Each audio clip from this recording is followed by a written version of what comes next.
love what he is, a statue of our times, an example for men of all ages and all colors.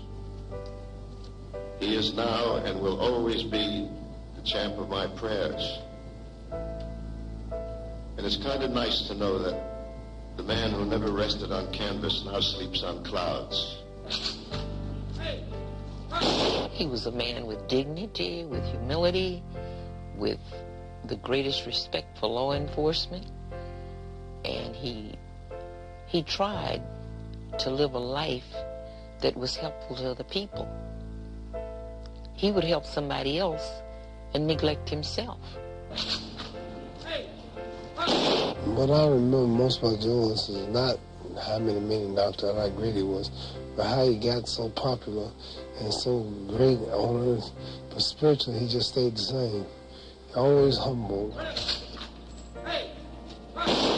He not alone was one of the greatest heavyweight champions we ever had, but he was one of the greatest human beings we ever had. Well, I was born in Alabama. I was raised up in Detroit. Mother and father were working people. My sisters and brothers also worked at the Henry Ford Motor Company in Detroit. And I worked there for about 6 months. Then I went into fighting. The winner and still champion of the world, Joe Louis.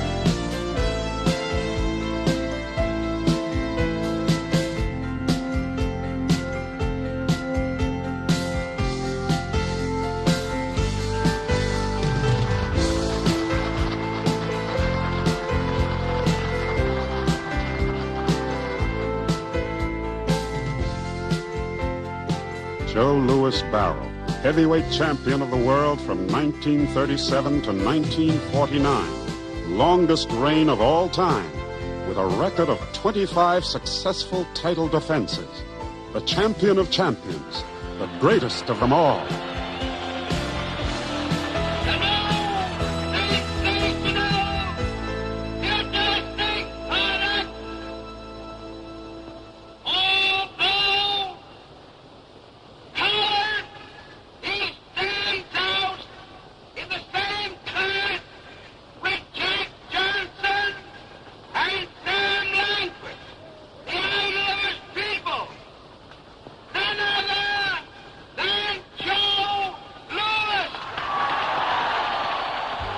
Although colored, almost overnight, Joe Louis would make that quaint expression obsolete. Modest, low-keyed, Joe spoke softly and carried a big stick, or rather, 2 explosive fists.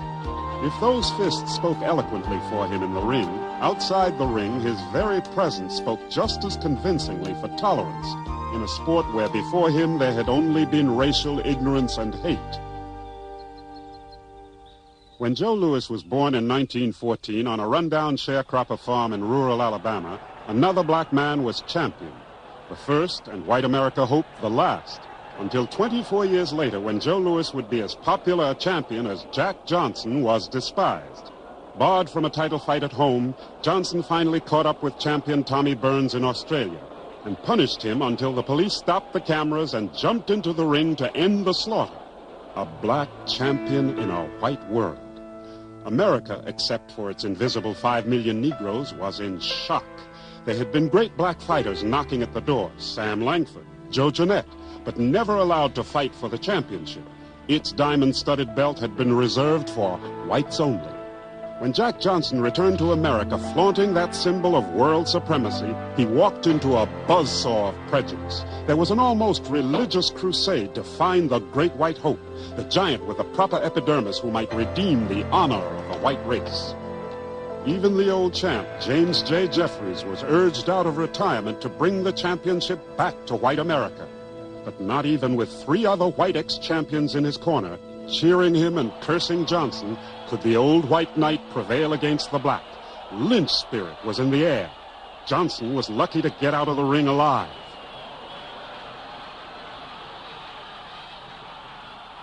There was no civil rights movement in 1910. No one to stand up for Johnson in his fight for fair play. So he fought his lonely battle with primitive weapons, playing to the hilt his role of bad nigger, encouraging the beautiful white women drawn to his panther-like physique and flashing his diamond teeth at his white tormentors. Driven out of the country on a trumped-up sex charge involving a white woman, and after years of exile in Europe as a black ghost, he made a deal to defend his title in Havana against giant Jess Willard. Since Johnson, before the fight, had shown off in resplendent white, Willard chose to enter the ring wearing hangman black. It was a fight Johnson always claimed he'd had to throw in order to come back to America. Good riddance, cried our boxing fraternity, declaring an unofficial but nonetheless operative law. From now on, no more nigger champions. If you want to be heavyweight champion of the world, you better be white. The heavyweight champion of the world is more than merely the most destructive fistfighter on earth. There has always been something mythic about this figure that transcends the sport of fisticuffs. He becomes as much a torchbearer for his day as presidents and prime ministers, reflecting the character and spirit of his country. Larger than life, he personifies our current passions, our prejudices, our hopes and aspirations. Think of raucous John L. Sullivan at the turn of the century, and the besieged Jack Johnson. Jack Dempsey and the vigor and flamboyance of the 1920s, and his successor, Gene Tunney, a Gatsby in boxing trunks who married his heiress, won and kept his cool million, and went on to grace boards of directors in the big business spirit of Coolidge and Hoover. Think of square and sturdy Rocky Marciano in the 50s, and rebellious, iconoclastic Muhammad Ali in the Black Power anti-war 1960s. Every great champion, allegorically, comes to symbolize his particular era, and never one more so than Joe Louis Barrow, raised in a mule plow rut of poverty, illiteracy, and the bone-deep segregation that was destroying Jack Johnson when Joe Louis was just a ragged little kid. Losing Joe's hard-worked daddy to a mental institution, Mrs. Barrow took her big family north, exchanging rural poverty for big city poverty, moving into a black ghetto in Detroit in the depth of the Depression. FDR was doing his best to convince the nation that there was nothing to fear but fear itself. But for Mama Barrow and her brood, there were more tangible fears. The wolf at the door, the pinch in the belly, the need of a job.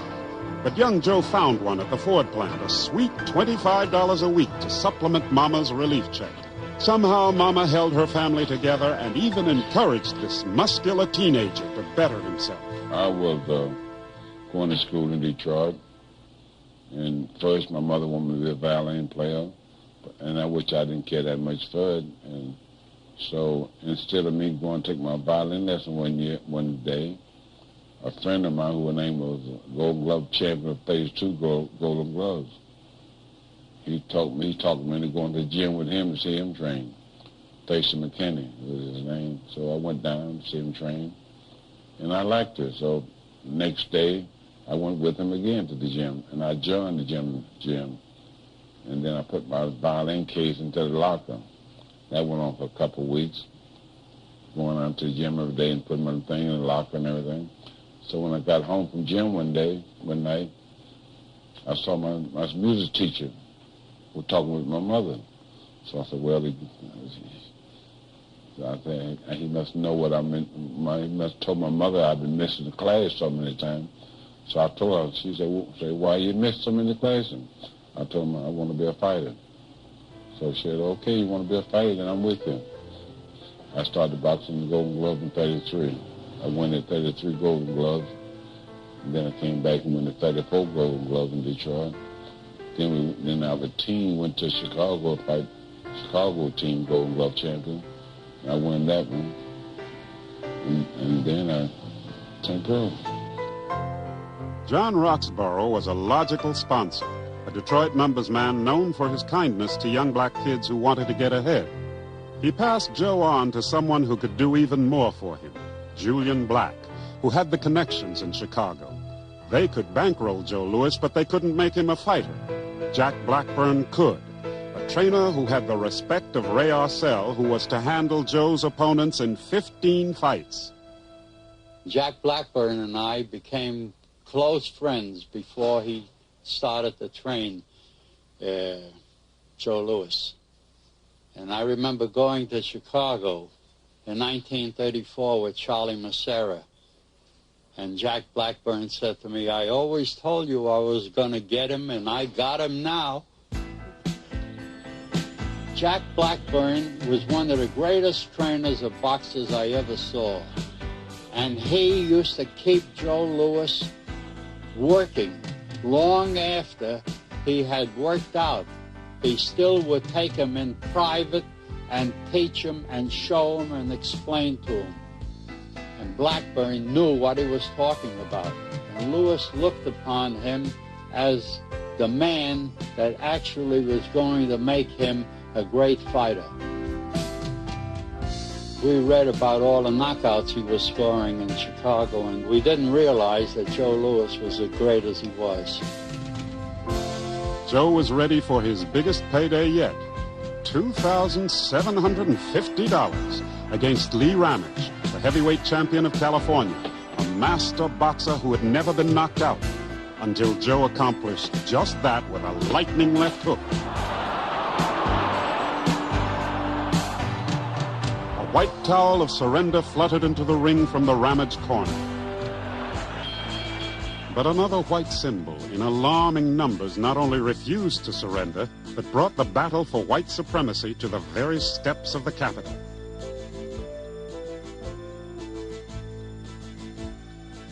Joe Louis could knock white opponents cold, but he and his black brothers were up against a faceless enemy still chanting, "If you want to be champion, you better be white." That was the unspoken house rule in the citadel of boxing, Madison Square Garden in New York.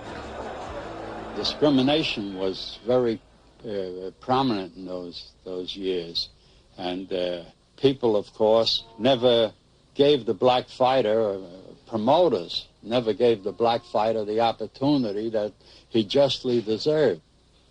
And Joe Louis came along and changed all that.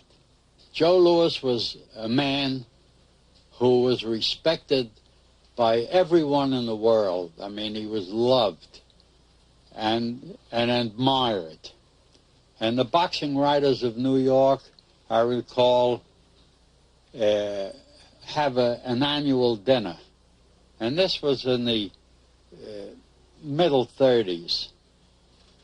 And Jimmy Walker, who was the father of the boxing law in New York State today, he was a master of ceremonies at the dinner. And Joe Louis was being honored. And when Joe Louis was introduced, Jimmy Walker, in his way, he had the way with words. He looked at Joe Louis for a moment and he said, "Joe, you laid a rose on Lincoln's grave." And there must have been about 500 or 600 people there, and just as one, they all stood up and cheered and applauded for several minutes. Joe Louis had the talent, but he needed a master strategist to open the door. Enter Uncle Mike Jacobs, Machiavelli on 8th Avenue, a genius of a ticket scalper whose ambition it was to take over the fight game. Signing Joe to an exclusive contract, he picked the perfect opponent for him, the Italian circus strongman ex-champion Primo Carnera. Primo was a giant puppet in the hands of New York racketeers who couldn't fix this fight. They tried to move in on Louis, but Joe was not for sale. Somehow, manager Roxborough held the boys at bay, and 60,000 fans crowded into Yankee Stadium to see the young brown bomber give the game but outclassed Carnera a fearful beating. When the fight was stopped in the 6th round, Even the most narrow-minded bigot had to accept the 21-year-old Joe Louis as a logical contender and the most exciting puncher in the division since the days of Jack Dempsey. Joe, I'm satisfied you're going to be the next heavyweight champion of the world. I hope so. Well, Joe, as your manager, I'm going to do everything possible to get you a chance to fight for the championship. Thank you. Next on Joe's list was the colorful Kingfish Levinsky, managed by his even more colorful sister, Lena. Punch that bag like you're going to Joe Louis. Come on, let it go. Let it go. Come on, King. Everything you got. I am the king. I am in the greatest shape in my life, and I'm going out to beat Joe Louis. I am very confident, King, and I know you'll knock Joe Louis out. For the Levinsky fight, Jack Blackburn, a drinking man, said, "Joe, I don't feel good enough to climb up and down the steps to the ring." Joe said, "Chappie, you'll just have to climb up once," and made him promise that if he stopped Kingfish in one round, Blackburn would go dry for 6 months. After 10 punches, Levinsky was crying, "Don't let him hit me again." After Levinsky came another ex-champion, irrepressible Max Baer, considered by many to be as devastating a puncher as Louis himself, but with a fatal flaw, a neurotic reluctance to train. Hi, bud.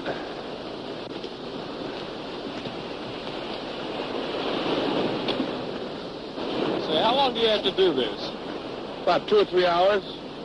Strengthens my hands, makes them strong. Just training like that, see? Boy, I'm tired, That's hard work.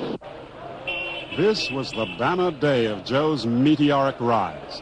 Not only were 95,000 people pushing their way into Yankee Stadium, but on his way to the fight, Joe actually stopped off to marry the beautiful Marva Trotter.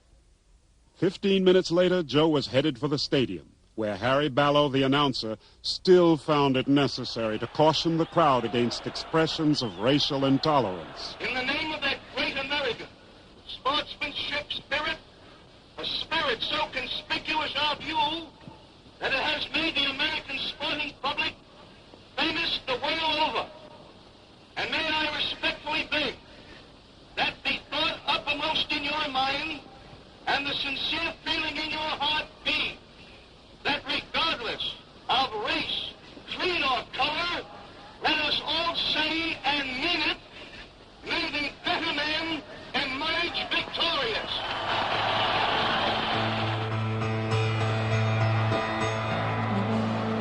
Baer came out swinging, almost as if in desperation.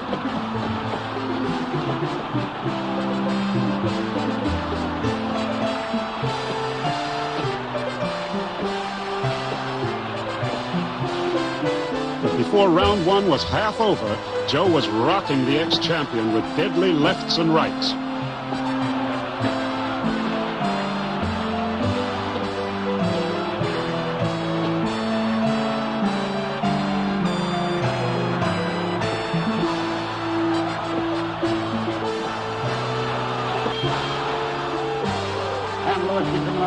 Now Louis is in close. The right above me as I talk now. Baer with his back to me. And Louis gives him 2 left jabs. Baer once more. Louis leads for the left. And Baer has got his hand back close against him. Now and then he picks out. He got his head back that time. And he got a good stiff left jolt on the chin. And Max went into a clinch. The referee orders him to break. They're over here against the rope. Max straightened up. Max has got his back. And he took an awful right. And he has gone to his knees. The count is 4, 5, 6. Baer's on one knee. 7, 8, 9. Baer is not up. And Baer is on his knees at the count of 10. Your fight is all over. Your fight is all over. I'll tell you, in a way I knew what was going on around me. And of course my legs were, something wrong with my legs. I couldn't get up. And not only that, I saw more than one Joe Louis in that ring. It looked like whole Harlem was there. In this little ray of sunshine, he couldn't go through those clouds. Too many dark ones. It was a hard fight. I was up against a very good man, and a man will go a long ways. I wish him a lot of luck and happiness in his marriage. Was it a tough fight, Mr. Louis? Yeah, it was a tough fight, but I think I have the toughest fight home every night. Whom would you rather fight, Joe, Braddock or Snelling? Braddock. You think Braddock will be easier? Yeah, much easier in the championship, too. That makes a difference. Yeah, that makes a lot of difference. You think Braddock will be harder than Baer? No. Can't be much harder than Bell. How about a nice big kiss and finish it? Yeah. That won't happen. Joe and Marva Lewis stopped traffic in Harlem where their presence helped dispel the Depression blues. This was the Harlem of the Cotton Club, Small's Paradise, the 3-cent shoe shine, honky-tonk rent parties, and Duke Ellington's Take the A Train.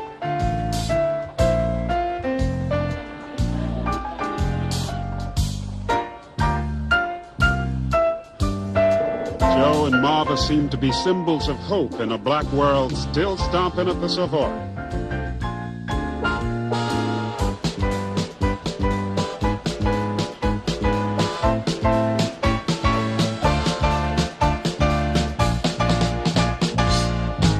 But overseas, storm clouds had begun to gather, with Hitler building his war machine and shaking his fist at the decadent democracies. As if sending forth a knight of the swastika to do battle for the Nazi cause, Der Fuhrer gave his blessing to the German champion Max Schmeling, who now came to America to challenge the undefeated Brown Bomber. Max, what makes you think that you can lick him? I've seen the picture of the Lewis and Max Bear fight. I think I have a great chance to beat him. Max, from watching Joe Louis in pictures and in action, have you discovered any particular weakness in the Brown Bomber? Yes, I did, but I won't tell. What Max Schmeling wouldn't tell the reporters, he demonstrated dramatically in the 4th round when he caught Joe, hurt him, and dropped him for the first time in the Bomber's short but brilliant career. Well, you know, Joe, he was a very good left-hander and a very good puncher, and a right too. I think he was one of the hardest punchers I ever met.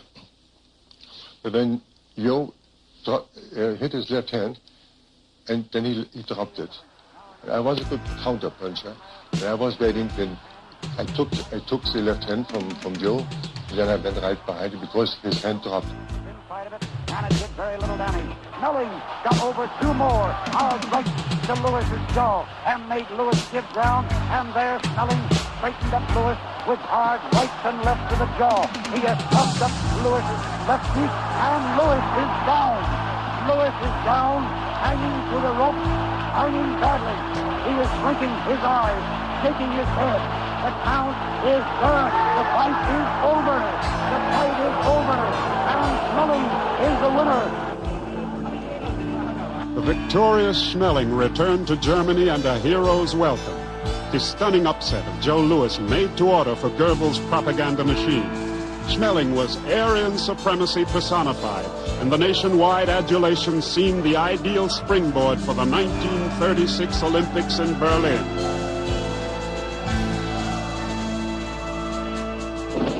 They're set. The gun sounds and they're away, and Jesse Owens comes out of there with Ralph Metcalf. Owens starts moving. He's a yard or 2 out in front. Metcalf is coming second up on him. It's Owens. Metcalf. Even when Jesse Owens' 4 gold medals put Hitler's nose out of joint, the Nazis could still gloat over Schmeling's cutting the supposedly invincible American Negro down to size. Only 8 weeks after his first defeat, Joe was on the comeback trail, ready to face still another ex-champion, Jack Sharkey. With his convincing knockout of Sharkey, Joe Louis was back in the picture as a top contender. With Jim Braddock having taken the title from an out-of-shape Max Baer the year before, the stage was set for an unprecedented tug-of-war between Max Schmeling and his Nazi entourage on one side, and Joe Louis with his mentor, Uncle Mike Jacobs, on the other. Jim Braddock was considered a cheese champion who had won from Baer virtually by default. Since Schmeling had knocked out Louis, he seemed the logical challenger, and Hitler, Goering, and Goebbels were drooling at the prospects of a master race extravaganza, ready to pay Braddock's Jewish manager, Joe Gould, anything he asked, if only he would bring Braddock to Germany. Later, Gould told Bud Schulberg for publication that Goebbels accepted every one of his demands until the last one, that Der Fuhrer release every Jew held in Nazi concentration camps. Even so, the penny ante game for million-dollar stakes went on, with Braddock actually signing for a Schmeling fight. But with Nazi Germany defying the democracies by marching into the Rhineland, and with demonstrations in America against the possible Nazi control of the heavyweight championship, the way was open for Gould to wheel and deal with the crafty Uncle Mike. Driving a hard bargain to send his fading tiger Braddock into the ring against the 23-year-old super fighter, Gould demanded and got under the table 10% of all Joe Louis's purses for the next 10 years, the first shadow to be cast over Joe's economic future. There was a phantom fight staged by Max Schmeling, who actually went through the motions of weighing in against the absent title holder. I think I got a runaround. I spent more than $30,000 and went into training to speculate in New York for hard training for June 3rd. I was in very good shape when I arrived here, but Jimmy didn't show up.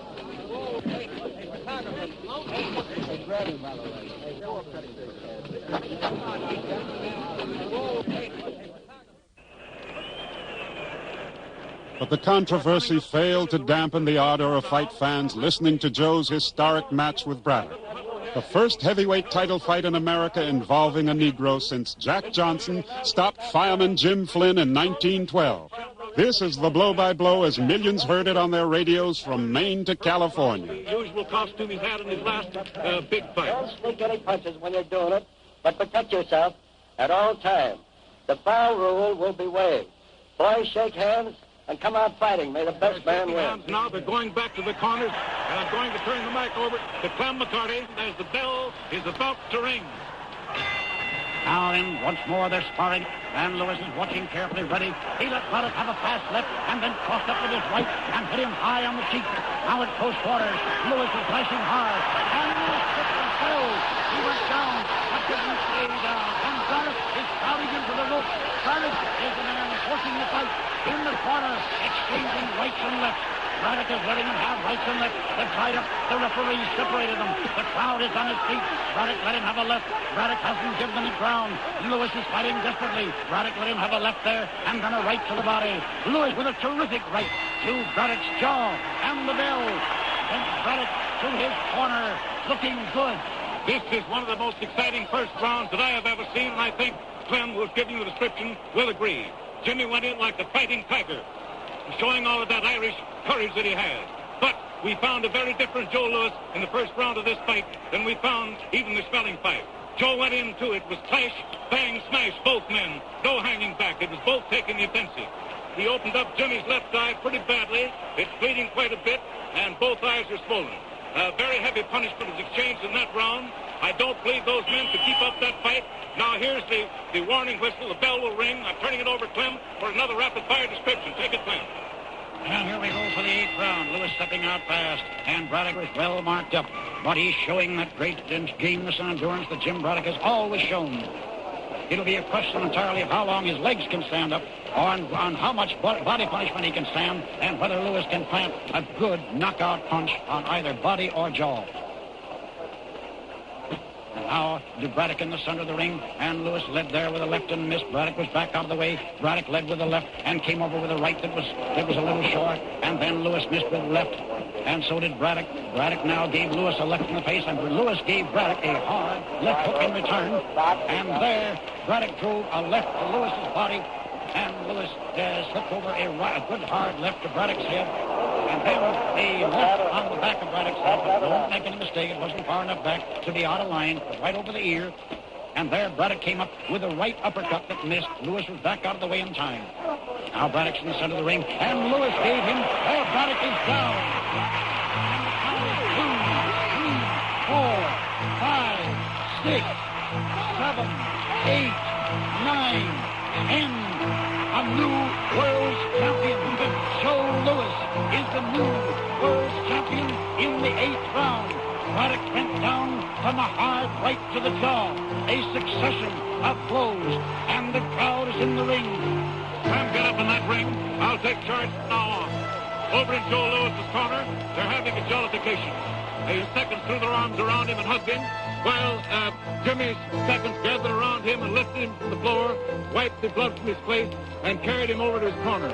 A very, very tired and very badly beaten man. Fight. What about it? Oh, it was a good fight, very good fight. You confident all the way? I'm all the way. What do you think you did your best damage with? Well, my right hand. Right to the jaw. I had a pretty good left hook to the body. Oh, you had that old there left hook tonight, Joe. Yeah, very good.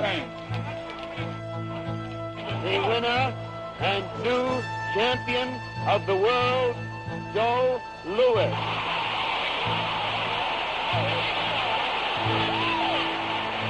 Just 3 years after walking into Julian Black's office in Chicago, Joe Louis was king of the hill. There was a tough decision over the durable Welshman, Tommy Farr, but a shadow still lay over Joe's title in the person of his German nemesis, Max Schmeling. Max, you look fine. I've never seen you look better. I feel fine, Joe. You know, I had 3 fights the last few months. I'm in very good shape. We're leaving in a few days for Speculator, our training ground. On day June 22nd, when I fight for the championship against Joe Louis, I will be in the best shape of my life. Max, you expect to knock Louis out? And after all, I didn't come over for fun. How about a feedback tip? What round are you going to knock him out in? Now you come over and see the fight. People think that I'm going to the ring gun-shy. Why should I go into the ring gun-shy when Schmeling is 2 years older and I'm 2 years smarter in boxing? When Joe Louis and Max Schmeling signed for their rematch in the summer of 1938, it was hailed the world over as far more than a boxing contest. It had become a political event of such importance that Franklin D. Roosevelt himself invited Joe to the White House to demonstrate America's faith in its standard bearer. I was in Washington, D.C., and somehow he found out that I went in Washington over there. And he sent his security guards out to ask me to come down to the White House. In fact, I always claimed that probably why the war with Japan was started, because the Japan people were there first before I was. And when I finally got into the White House, he let them just hold them up. And I went right in the head of them. So Really? Yeah, I really did. Mm-hmm. And I got inside and talked with him and everything. He felt my muscles and said, these are the type of muscles we're going to need to beat Germany with. And really, at that time, nobody thought about no war, I don't think, with Germany. But he must have did. He must know that someday we're going to have to fight him. That summer of 1938, the Nazis were on the march, annexing Austria and threatening Czechoslovakia. It seemed as if war fever and fight fever were one, as the German hero and the brown bomber got ready for their crucial confrontation. If America was still a flawed society, millions upon millions of its citizens yet looked on Joe Louis as the defender of the interracial understanding and someday to be realized equality. 15 rounds for the world's heavyweight championship, weighing 193, wearing purple trunks, outstanding contender for heavyweight honors, the former heavyweight title holder, Max Schmeling.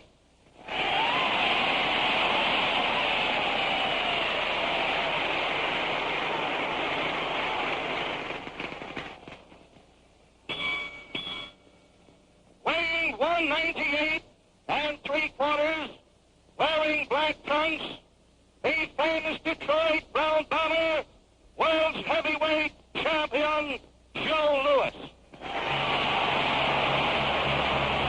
The old slogan of boxing, may the best man win, with this Yankee Stadium packed to the doors, and they're ready with the bell just about to ring, and there we are.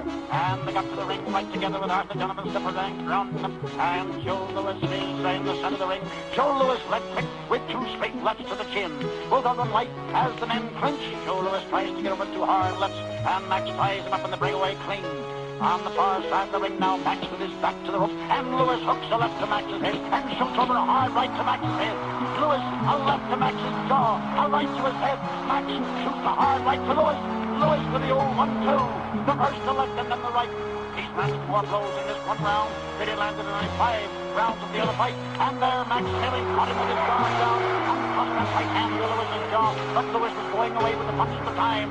Now Max is backing away against the ropes. Lewis is following him and watching for that chance. He is crowding Schmeling. Schmeling is not sitting around very much, but his face is already marked. And they slipped into a fast clinch and at close range. Lewis fights desperately to bring up a left to the jaw and a right to the body. And coming out of that clinch, he got over a hard right and then stabbed Max with a good straight left jab. And Max backed away and missed the right. Lewis then blocked him with 2 straight lefts to the face and brought over that hard right to the head. Eye on the temple.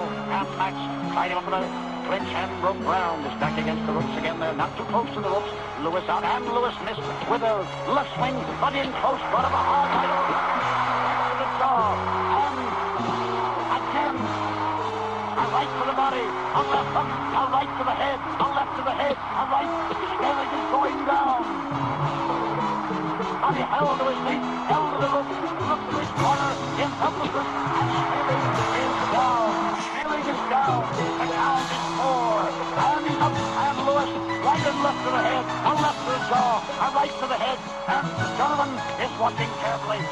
Lewis measured him, right to the body, a left hook to the jaw, and Schmeling is down. The count is 5, 6, 7, 8. The men are in the ring. The fight is over on a technical knockout. Max Schmeling is beaten in 1 round. Ed Ferguson, get in here and describe that scene. I'm going up to the ring to get the winner. Ed. Everybody's been taken by surprise here. The ring is all, there's bewilderment all around. And here is Clem McCarthy. Joe, which punch, if any, do you think was the one that started him downhill? I think the right hand to the ribs. Right hand to the ribs? Yeah. Saw it going in there, Joe, and she looked terrible. You know how long it took you? No, I don't. Exactly. I imagine about a minute and a half. Well, that's fine. I was on the ropes, and I tried to get away from the ropes and turn around. And just a second, Joe let him go. He tried to get my heart, but he got it in the back, and it wasn't his fault. But I was, this second, when I got this hit, I was paralyzed, you know. My hand dropped. I was paralyzed. I couldn't move. I only could think. And Joe saw it right away. You know, he saw right away my weakness, and he punched me right on my chin, and then I fell over. I don't know what happened, because when I couldn't think clear, otherwise I would stay down till 8 or 9, and I got right away up again. And Joe punched again, fell down again, I come up again. He punched again, I fell down again, and then they threw the towel. And so this was a very sad night, but I had so much pain in the back, and from the dressing room, I was brought right away in the hospital. Was brought into the hospital. They made the same night, they made an X-ray. They found that the backbone was broken twice. I was laying in the hospital for 10 days in New York, and then I was brought by an ambulance car to the ship, went back to Germany, and in Germany I was laying for another 6 weeks. And I still have feeling. If the weather gets bad, I still have some feeling in the back, you know. But this is this, you know.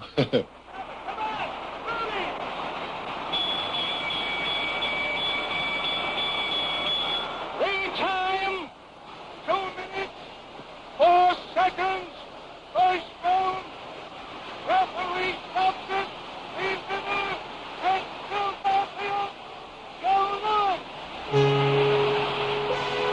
When Joe Lewis destroyed Max Schmeling in the most dramatic 2 minutes in the history of the ring, Yankee Stadium erupted. And in Harlem and all over America's black ghettos, it was the most joyous celebration since the armistice ended World War I. Joe took on new dimensions now, an authentic folk hero, glorified in song by 2 of the greatest black stars of all time, Count Basie and Paul Robeson. Been in Cleveland, St. Louis, and Chicago, too. I've been in Cleveland, St. Louis, and Chicago, too. But the best is Harlem when a Joe Louis fight is through.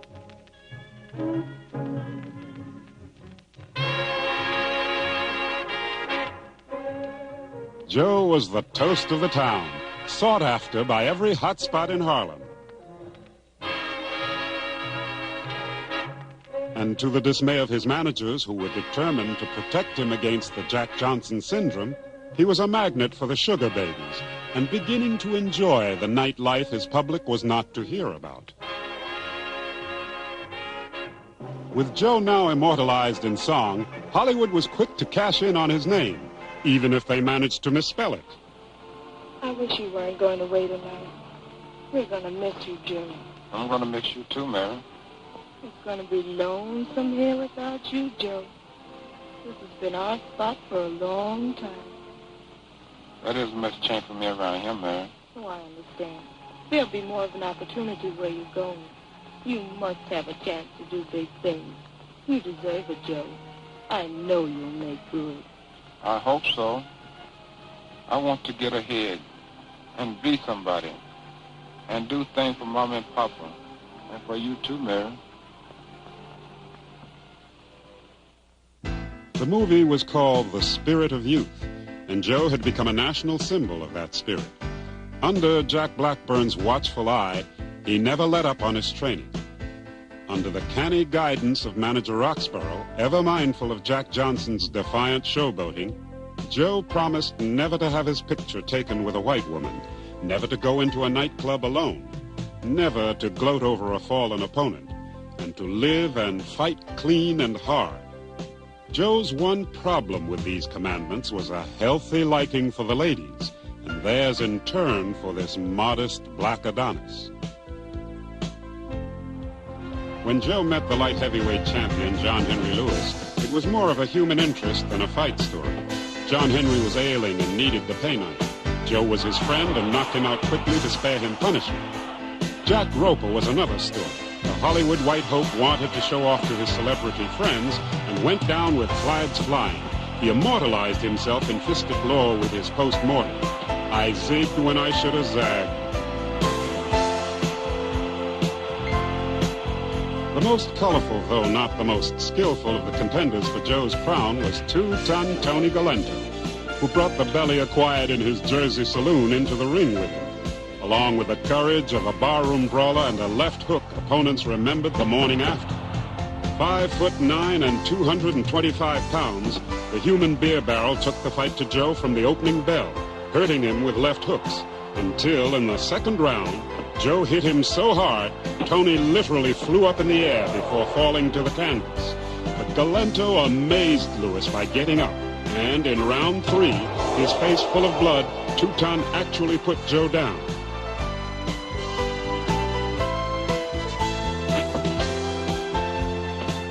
Joe was mad then, and in the next round, referee Arthur Donovan stepped in to stop the slaughter.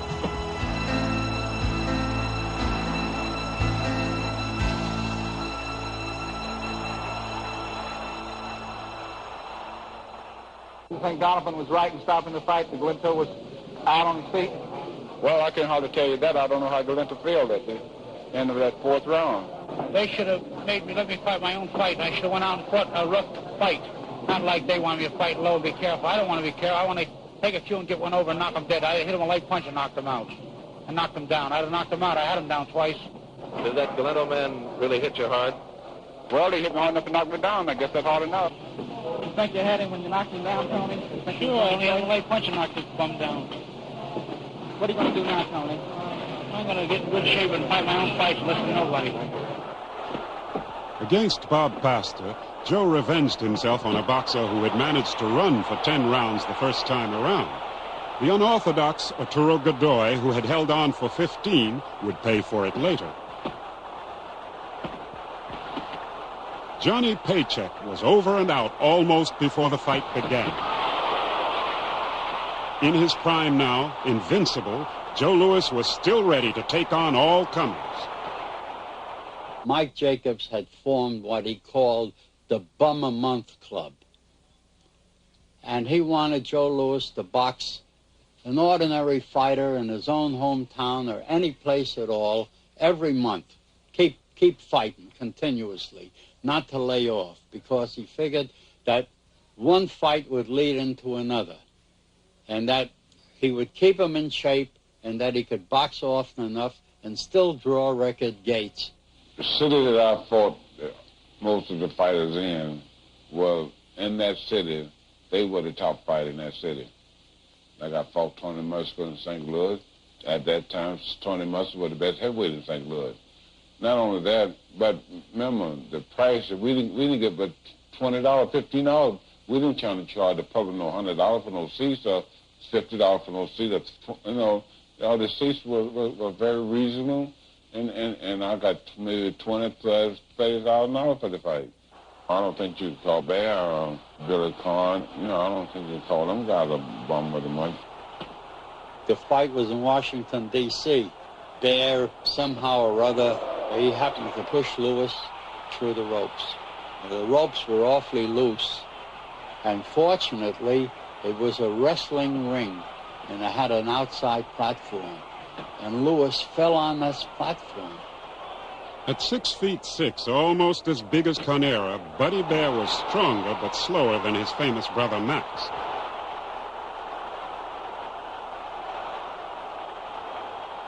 When he fell like a tall pine in round 6, it seemed to be all over.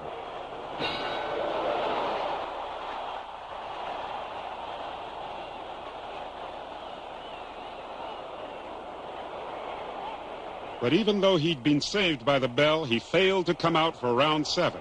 And so a real beating went into the record books as a controversial disqualification. In midsummer 1941, Joe was matched with one of his most formidable opponents, Billy Conn, the cocky Irish light heavyweight champion from a tough fight town, Pittsburgh. Thank you very much for purchasing this bond, and thank you also for the fine example you have set to the rest of the country, and every good wish. Well, you're welcome, Mr. Postmaster. And after that Lewis fight, I'll be ready to buy quite a few of these bonds. Fine. Round 12, 4 to go. The boys are out in the center of the ring. Heavyweight championship of the world at stake. Lewis keeps his hands up there.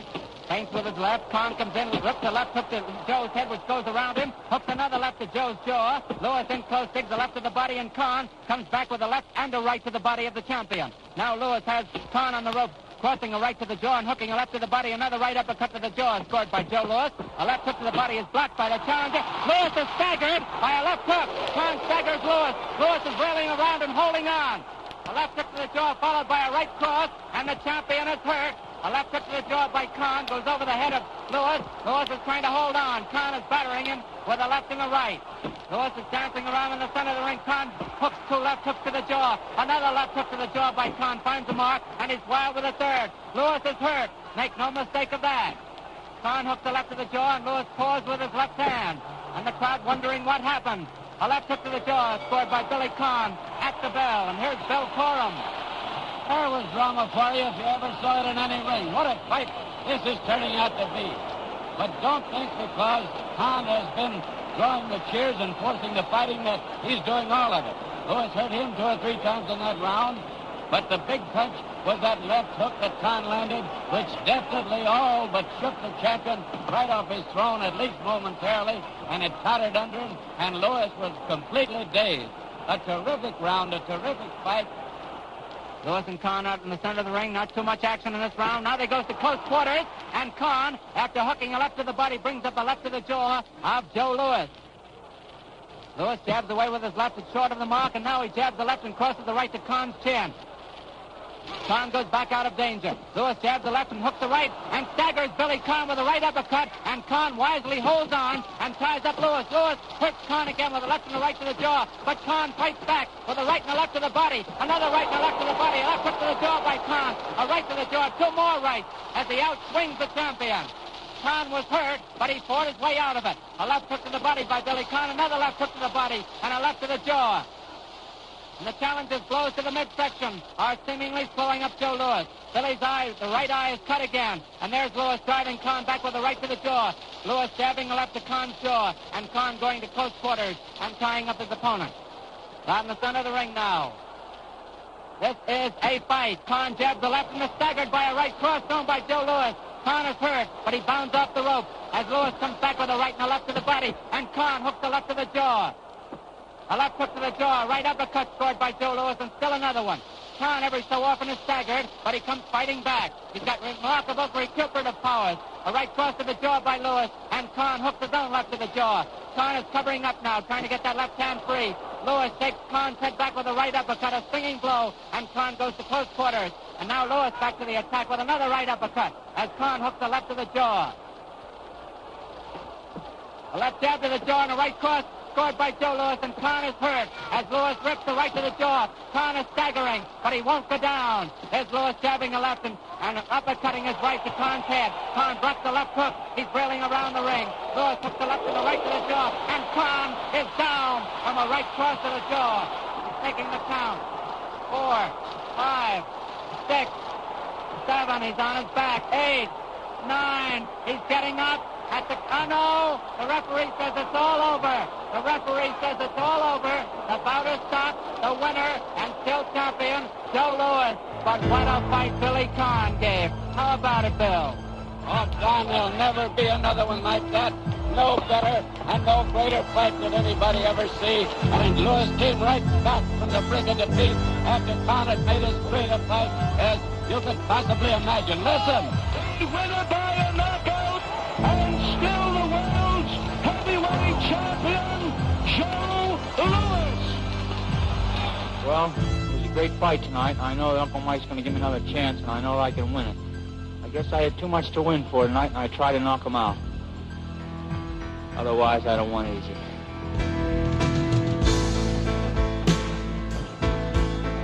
On December 7th, Japan tried to knock out the United States at Pearl Harbor. Joe went into training to put his title on the line in a rematch against Buddy Bear. For a fee, he agreed to donate to Navy War Relief. Tell me, Joe, how's about this working for nothing? How do you feel about that? Well, I'm not working for nothing. I'm working for my country, and I think that's about the greatest piece of work that anybody can do. Well, I certainly agree with you for that, but you're turning over an awful lot of money. Well, we all turn over a whole lot for this country at this time. Joe didn't know it at the time and seemed really not to care later. The fellows with fat defense contracts weren't turning over their profits to the government. No, he concentrated on his boxing and took care of Buddy Bear in round 1 with the ailing Jack Blackburn still in his corner. Less than a week after destroying Buddy Bear, Joe volunteered for the Army. He drove to Camp Upton in a chauffeured limousine. Joe said, "They gave me my uniform and sent me over to the colored section." But his white buddies seemed to be colorblind. They cheered him at exhibitions and when he went into training again to defend his title, this time for Army relief. I'm only doing what any red-blood American would do.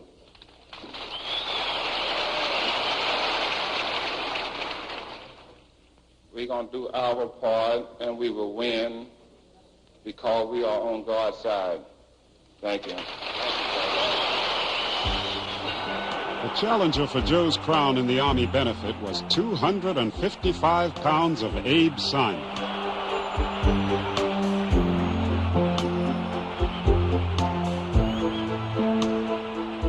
In round 8, the referee stopped the fight, but Abe was still not convinced he'd lost. It would be the last victory of the Louis-Blackburn partnership. To Joe's deep grief, the long-ailing Jack Blackburn was counted out for good. Only the goddess of hindsight could have told us so early in the game that Joe's world was beginning to come apart at the seams.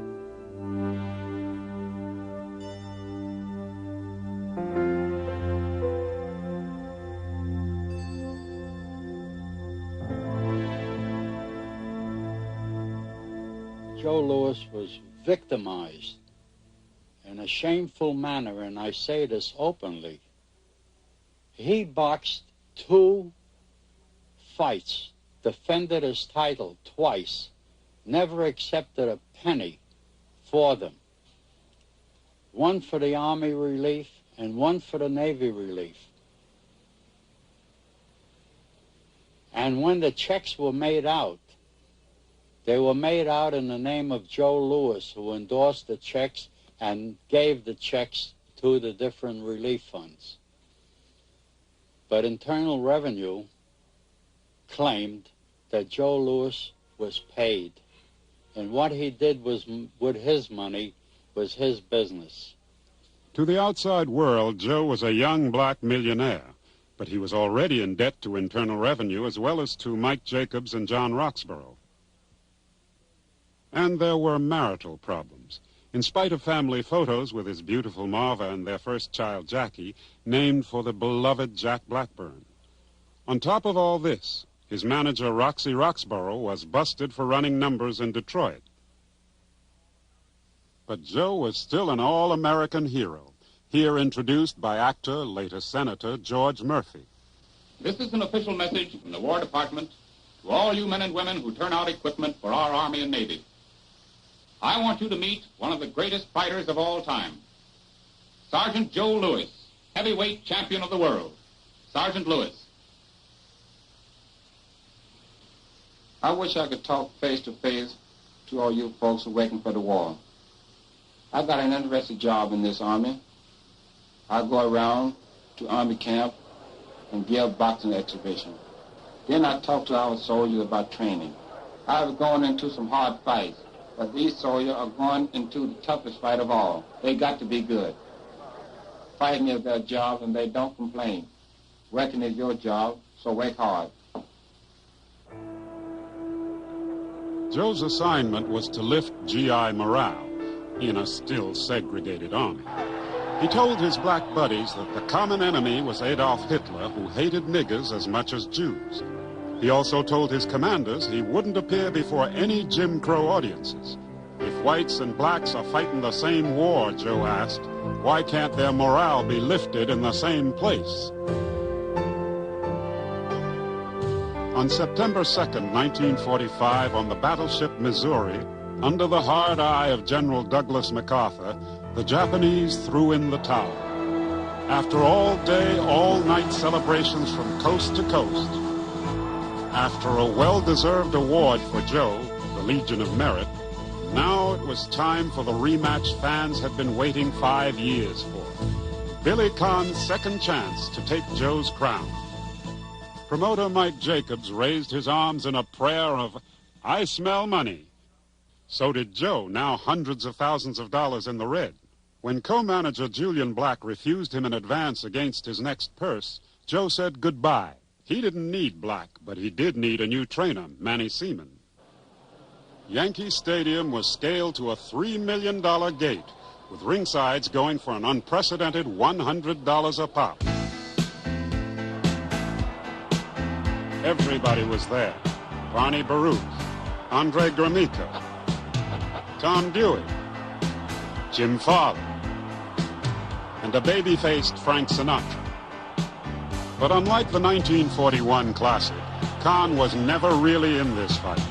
Billy was slower now, and Joe had not lost his speed of hand and punching power.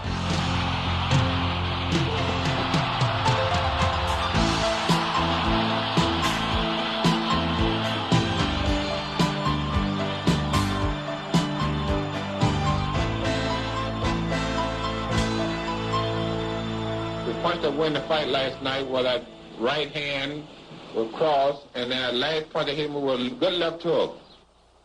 Joe's need for fast money drove him to a match with Tammy Moriello, a dangerous puncher with an impressive string of knockouts, including a one-round KO of Lou Nova, who had stayed with Louis for 6.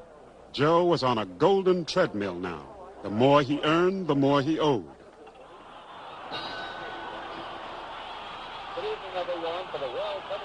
The fight started slowly, but warmed up in a hurry. Out they go in the center of the ring. No blows yet. And Moriello staggers in with a right cross to the head.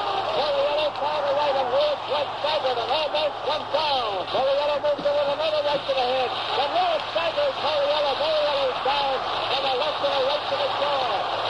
4, 5. Moriello is up at the counter side. He goes back to take more. Moriello goes in close. He gets away from the left. And he takes a solid right to the jaw. A left and a right to the jaw. Left hook.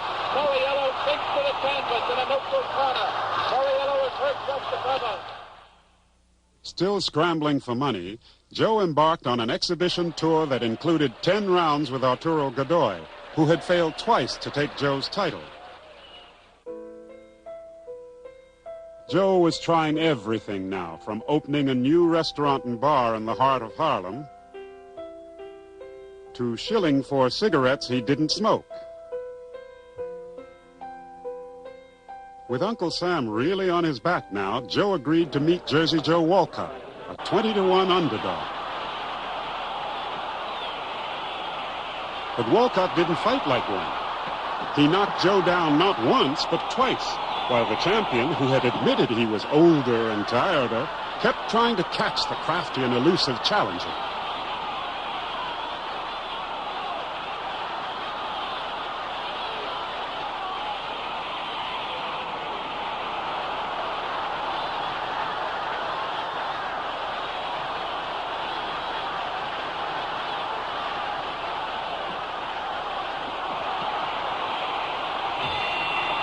At the end of 15 rounds, a disgusted Lewis tried to leave the ring without even waiting for the decision.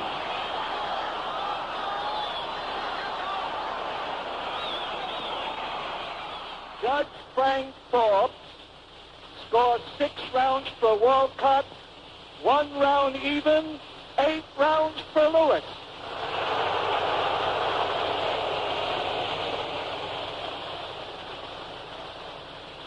Referee Ruby Goldstein scores 7 rounds for Walcott, 2 rounds even, 6 rounds for Lewis.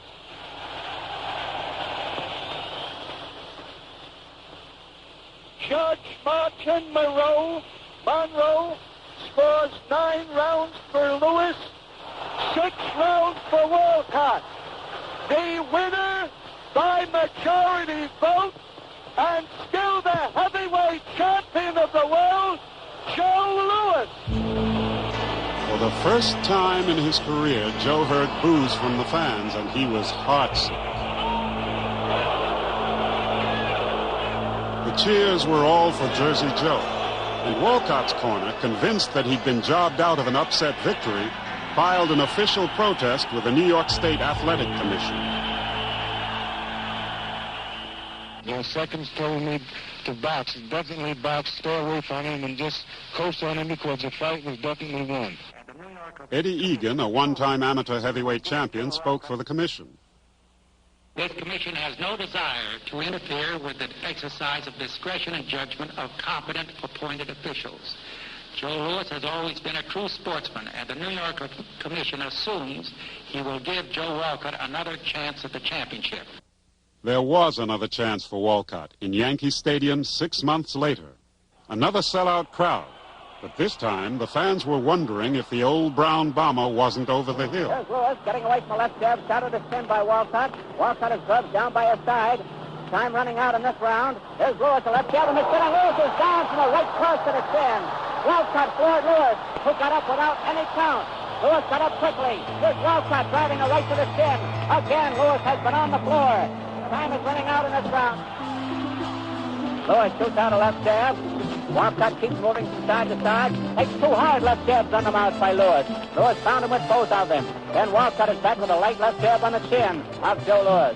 Louis coming in on Walcott again. Louis dancing a little bit now, coming in faster. Blocking a left foot at his chin by Walcott.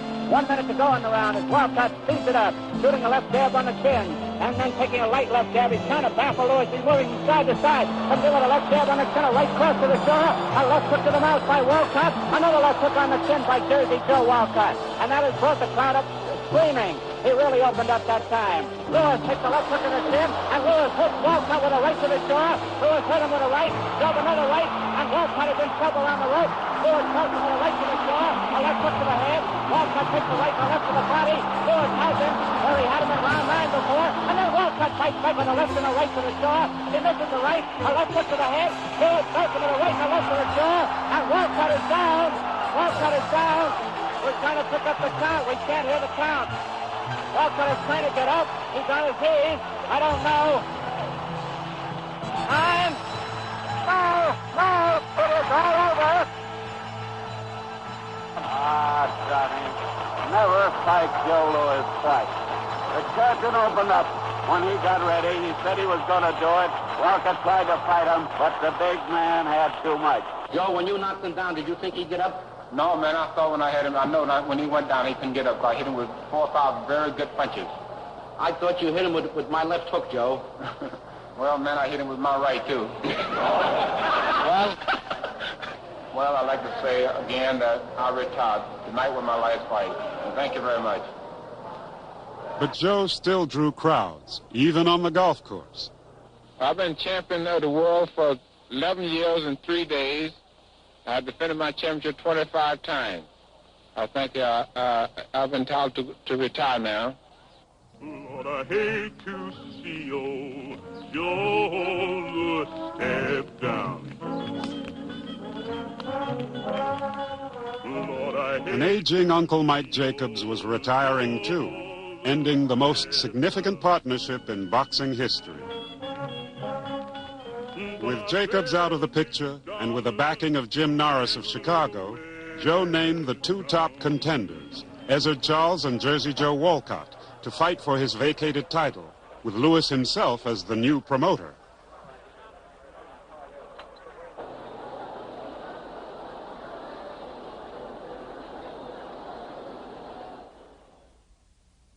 Divorced now from Marva Trotter, Joe hardly lacked for female companions, including the lovely Lena Horne, who became what Time magazine would call his great and good friend. He also kept busy with exhibition bouts, including one against Pat Valentino, before crowds that included his successor, Ezzard Charles. Joe made money, but not fast enough to satisfy the IRS, which was charging him $50,000 a year in interest alone, while the principal kept mounting up and up. Joe, everyone in Chicago, everyone in the United States, and I guess everyone in the world wants to know, are you going to make a comeback? And did this fight tonight have any influence on your future plans? And what are your future plans? Well, Harry, I'm going to continue boxing them 10-round no-decision fights right now. And after the first of the year, then I would really know what I'm going to do. He had no choice but to come out of retirement at age 35 and challenge Ezzard Charles for the championship. Ezzard Charles was a great fighter, very much underrated, never given the real credit due him. He was one of those black fighters who could do everything and anything in the ring. Seconds out now as Ezzard Charles has his nose patched up by Ray Arcel. Joe Louis. What the public didn't know was that in his heart, Joe felt he wasn't ready for Charles. This would be his first real fight after a 2-year layoff, and he would have liked to wait at least until the end of the year to work himself into better shape. But money talked louder than Joe's professional qualms. An outdoor fight in Yankee Stadium had to be held no later than early fall, and Jim Norris had already counted the house. Ready or not, Joe was in there with a younger, faster, and at this stage, more highly skilled Ezzard Charles, eager to prove to the world that he was a true champion, and not the imposter some detractors claimed.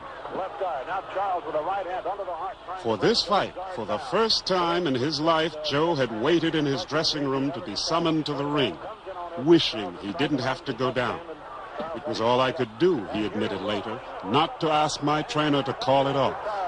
Charles waits for him out in the center of the ring here at Yankee Stadium, and we can see that there's not too much power in the knees of Ezzard Charles now, but he's gained with 45 seconds, and a great era may be definitely coming to an end as Charles stays away, shoots his left hand in for the forehead, tries to work on the midsection, but Joe Louis ties him up there with 30 seconds left. Why? Why does this guy fight? Does he need the money that bad at this stage of his life? And that is the sad thing, to see a fellow who reaches his peak and then starts to go downhill, to try to keep on performing against younger, experienced fighters. And that's when you get hurt, because if you're the older fighter, your coordination is gone, your reflexes aren't as sharp, your ability to see the things that you ordinarily would be able to see and overcome. You can't fool Father Time and Mother Nature. It's absolutely impossible. And you can only go so far and then know when to quit. Joe tried the beer business and a car dealership, but there was only one business he really knew, and so he stayed with it, figuring he could still lick run-of-the-mill heavyweights like Lee Savold and Cesar Brion, and maybe even fight his way back to a rematch with Ezzard Charles. But that dream ended when Jersey Joe Walcott knocked out Charles.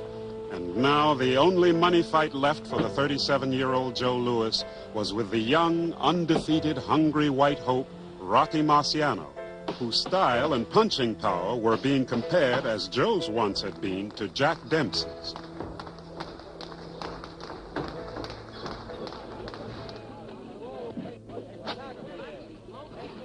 Hello, boxing fans, wherever you may be, but especially to those in New England. I'm in good shape for this fight, and I hope I come through all right. Hold it there, Rocky. Straight left hand on the jaw of Marciano. Louis takes an overhand right to the chin. A solid punch and then a right to the body by Marciano. Louis backing away with that wide stance again, feigning the left hand. Marciano going into a cross. And Louis is down for left hook. Louis down for left hook. 3, 4. And Louis takes it out on 1, 7. Hey, Louis is up in the count of 8. He was down, complete left hook on the jaw. Here's Marciano missing it right over the head.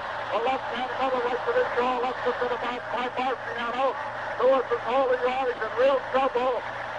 Marciano has Louis holding him. Marciano misses the left. A jaw right to the jaw. Left hook to the mouth by Marciano. And Marciano is now with a left and a right to the jaw. He nails Louis with a right to the head. A left to the body. A left hook. Staggers Louis. Louis is down again. Louis is down outside the rope. It's all over. Ruby Goldstein is stopping the fight. Rocky Marciano is the winner by a knockout. Joe Louis is done with fighting. Out of the rope, on his back. The doctor is over there. He was knocked down first with a left hook for an 8 count. Then Marciano got him against the rope. Louis fought back desperately, shook Marciano, then got nailed with 2 left hooks and a right hand, went out of the rope, staggered along him first, fell through him, and his ring career, one of the most sensational in boxing history, is over.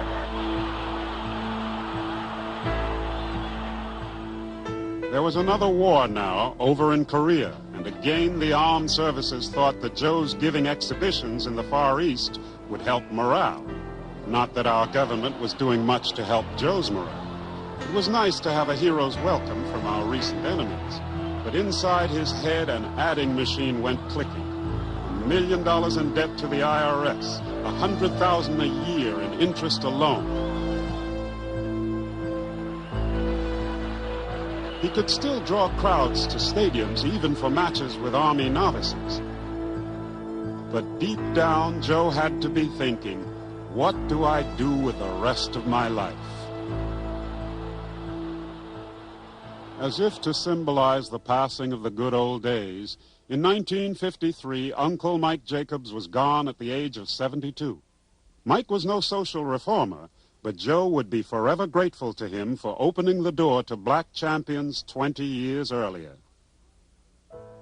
Trying show business now, Joe did a turn with the timeless Nicholas Brothers and singing star Dolores Parker. Trouble was hitting Joe in combinations. His beloved mama died, leaving him $600 that the IRS grabbed. Nor was his attorney able to stop them from moving in on his children's trust funds. A failed remarriage to Martha didn't help either. Life looked a little brighter when he met and married Rose Morgan, a successful beautician with 65 people on her payroll. With the visit of his children to join hers, things seemed happy on the surface. But Joe was an habitual night owl and Rose an early rising executive. So after only 18 months, they parted, and Joe resumed his bachelor ways. Joe Louis was a proud man, but he was also a desperate one. And when he got an offer to go on the wrestling circuit, he joined the carnival of the Muscle Boys in what might be called Requiem for a Heavyweight. For the most successful black athlete of all time, this was the bottom of the barrel.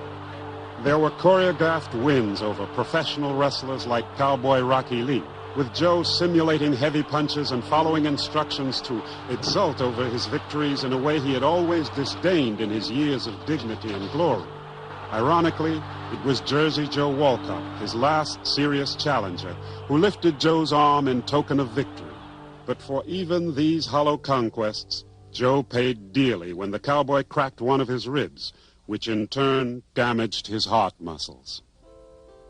Small wonder that in these dark times, Joe turned to frequent fixes to make him feel he was once again heavyweight champion of the world. I don't know. My mind hadn't been made up whether I would go back to wrestling or not. I know I would referee wrestling matches again, that I'm sure of. Broken in mind and body, ashamed of his false friends, but moved by some sense of what he'd once been, Joe renewed his acquaintance with a woman who stood for all the values he'd been running away from. The first black woman attorney in California, Martha Malone Jefferson, and the last Mrs. Lewis. He seemed to have been quite at peace in Los Angeles. But then he'd go on the golf circuits, and he would have various appearances, different places, at different times, which it suited me fine. Spending days on the golf course seemed a healthy pastime, except for Joe's habit of gambling thousands of dollars on a game he never mastered quite as well as boxing. Joe was a rather free-hearted person. He would give you his last dime. He might not have but $40 in his pocket, but if you came up and told him a hard luck story that you needed $40, Joe would give you the $40 and take a chance on getting him some more money from somewhere else. That's the way he was. When Joe moved with Martha to their 10-room house in Las Vegas, one room was virtually a museum devoted to his trophies. The room was a haven to which Joe could return to rediscover who he really was. Not the recluse hiding from the world in self-degradation, but the proud champion, the role model for young blacks in the 30s, the 40s, and onward, with immortality assured both in boxing and in social history.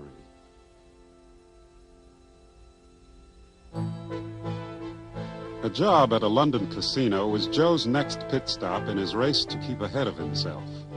He clowned with songstress Petula Clark and tried to get into the spirit of London nightlife. But maybe he had too much on his mind. Like the problem of his illegitimate children whom he loved. The same woman who bore Joe a child, and who, incidentally, he said, turned him on to cocaine, had 3 other children by other men.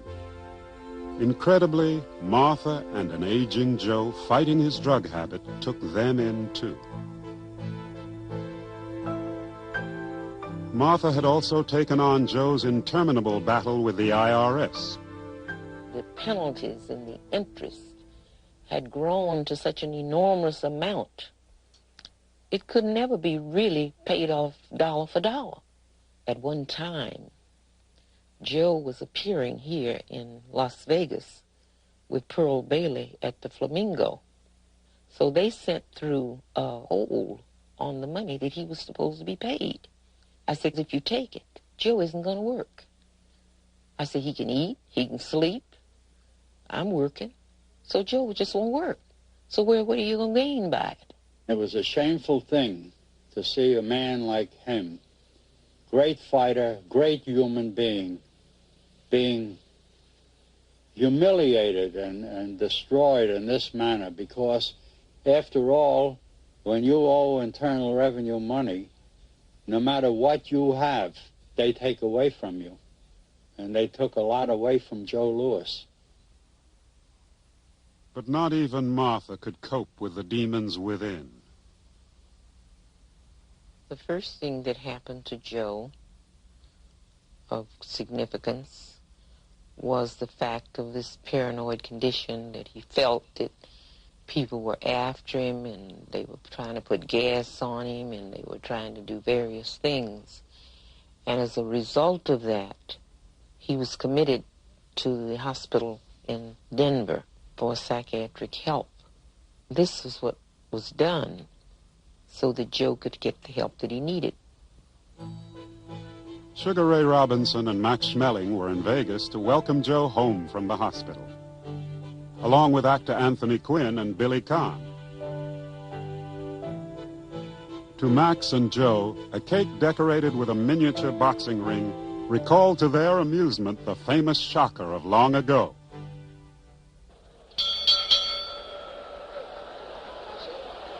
Ladies and gentlemen, the referee for the main event, the greatest.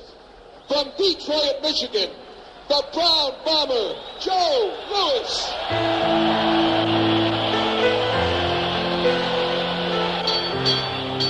The crowd in the garden was cheering a man who had pulled himself up from the canvas again, as he had in his glory days against the Galentos and Walcotts.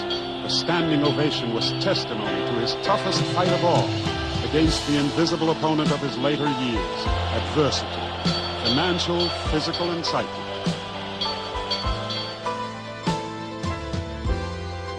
After wandering through the economic desert for 30 years, at last Joe found an oasis and a steady job at Caesar's Palace in Las Vegas.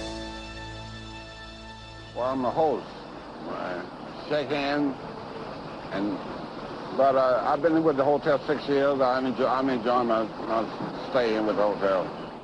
There were those who thought it demeaning for him to front for a garish gambling casino.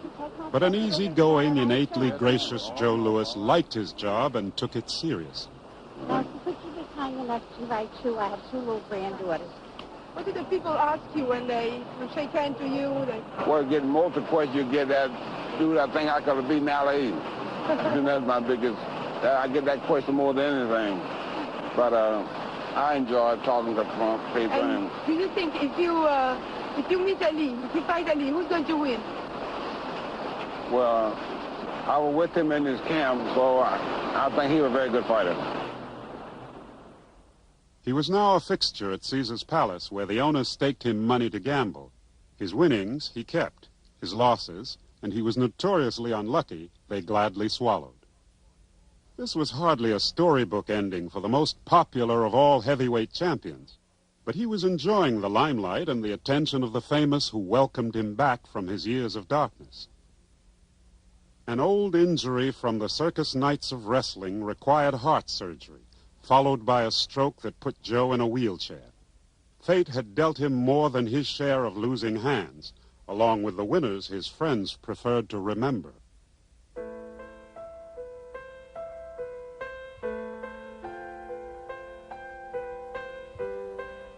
Every man's life can be related to the four seasons: the spring of youthful promise, the summer of fulfillment, autumn, the beginning of the fall, and finally the bitter cold of winter. But the great ones get, and sometimes even live to enjoy, a second spring, when past glories are remembered and the whole life is brought back into focus. Even though he had to rely on the kindness and charity of friends, rather than on the legitimate independence his earnings should have provided, still he was fortunate to have such friends, drawn to him not only for his power in the ring, but for his genuine dignity and integrity. If you look at this crowd here today, this is just 1/10 of the people that want to be here. The people who love to know Joe Louis, the poor people around the world, the black and white, all kinds, they just couldn't get here. If you had something for Joe Louis, we could have the Superdome packed 5 times in New Orleans to help Joe Louis. 5 times you could fill the Superdome. That's how great he was. I feel that if anybody can follow behind Joe Louis' step, they have accomplished something, they have achieved their goal. Just like the legend Muhammad Ali's done himself. This is what I'm trying to do. I'm just trying to be as half of a champion that Joe Louis was. And I feel that I've done a lot. He was my idol, and we lived together in Detroit where I was born. I used to carry the bag for him down at Brewster Center. I had the idea maybe I wanted to be a fighter, but I wasn't sure yet. But after we moved to New York, then I got started doing it, and he was a big help to me. He was probably my only hero, the one that really stood out. You know, I admire a lot of people, but Joe Louis was really my only hero. When there was no television, when there was radio, we used to all, like the streets, whenever he fought, the streets were empty. Now, the minute the fight was over, you'd see no matter what time, 11 o'clock at night, because I used to fight about 10 o'clock at night. Everybody would run out, and you'd see hundreds of guys. Did you hear the way he hit him with the left hook? And we would imagine it better than we ever saw it. When I was a teenager, black youngsters had no symbols of success to which they could turn. Joe Louis became our symbol of achievement. He became our idol. Ultimately, he became the idol of the entire country, indeed the world. He has demonstrated that sense of dignity and that spirit of achievement that makes all of us very proud. We've been friends for about 35 years.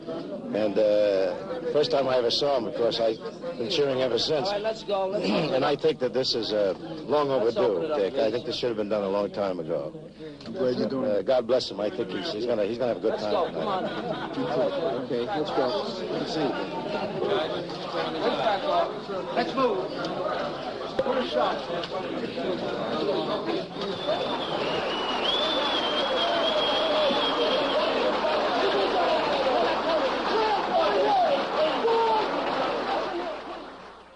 He did quite well. He'd go out to Caesars, to the games. As a matter of fact, the night before he died, he was at ringside at Caesars, looking good. Heavyweight champion of the world, the Brown Bomber, Joe Louis. By executive order, Joe Louis was buried at Arlington with the honors reserved for presidents and American heroes. A fitting tribute to the sharecropper's son who opened the door to all great black athletes, from Jackie Robinson to Arthur Ashe and generations to come. Years before, sports writer Jimmy Cannon had written the epitaph that said it all. He's a credit to his race, the human race.